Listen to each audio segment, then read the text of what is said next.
Home fries? It's true. Okay? It's you get a little zonky, Oh, so you have sure. to forgive me if I am a little tweaky.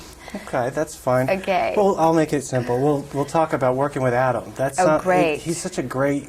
Seems like a great guy to work with, He's especially the in a movie. best.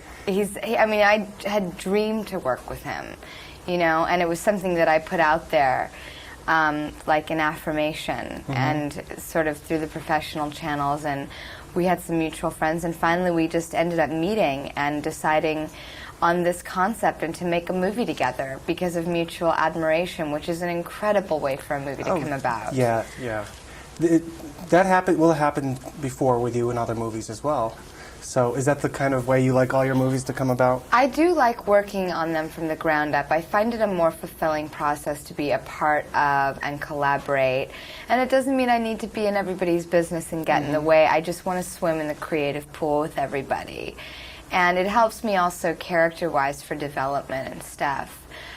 So yeah, I really do like to be a part of it. And it is more fulfilling in the end. It's not about a credit at the end of the day. It's like about having all the memories from the first meeting of deciding on doing this movie to today, and all the great things that have happened in the meantime. This looked like it was a fun movie. I can't believe that the 80s was such a period. What about you when you took a look at this? Did you think, I didn't realize there was the 60s and the 70s. Right. There's the 80s now. Yeah, I know. And the 90s is sort of, I mean, there are times of the 90s, but we're sort of getting into very sort of solid colors now. The 80s were, as were the 60s and 70s, an incredibly colorful time and a very expressive time. And I think now that because we're so allowed to do that because we've been doing it for so many years, we're much more subdued now. It's as if we've gotten it out of our system somehow. And I think that the 80s was the last big blowout.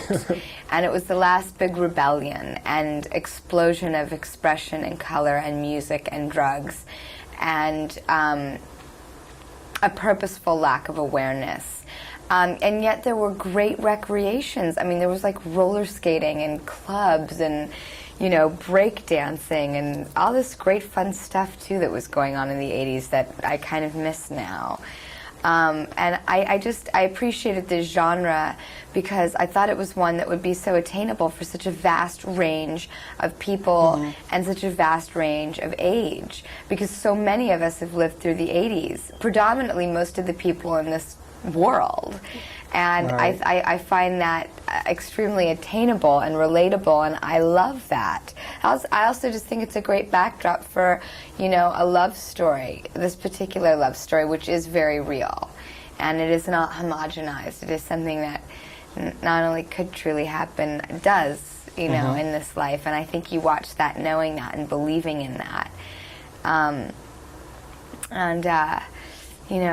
We had a good time, and it's fun to make fun of yourself, and have a good laugh at yourself and poke some fun at the way you used to be or our past or our recent history, I should say. Yeah, it was one of the first times we could do that. Well, for people my age, you're a little younger, but I think you've wrapped up some. It was so quick. It was nice